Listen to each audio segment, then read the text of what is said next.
સાબિત થઈ બરાબર કે બાબા સાહેબના જે 28 મુદ્દા હતા બાબા સાહેબે કે સમતા સેન્ટરની અંદર જે આખું શેડ્યુલ બાબા સાહેબે ગોઠવ્યું છે સમતા સેન્ટરમાં કે રવિથી લઈને આવતા સોમવાર સુધીમાં શું કરવું દિનચર્યા બાબા સાહેબ કમ્પ્લીટ કરી ગયા.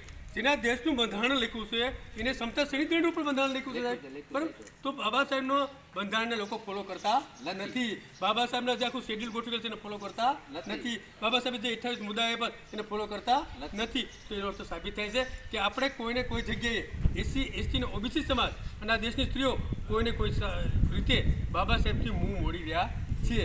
એને બાબા સાહેબ સાથે ગદ્દારી કરી રહ્યા છે એ સાબિત થાય છે. તો સરજી હું એમ કહું છું કે હાંડિયા પુલ વચ્ચે તમે જે રેલી લઈને નીકળશો એ કેવા સ્વરૂપમાં હશે? એ બાઇક સ્વરૂપમાં છે, પછી ફોર વ્હીલ સ્વરૂપમાં છે, પછી જે કાંઈ વાહન છે પગપાળા પણ હશે. પગપાળા નહીં હોય, બાઇક છે, ફોર વ્હીલ છે, પછી બસથી નીચેના જેટલા સાધનો હોય છે તમામ છે.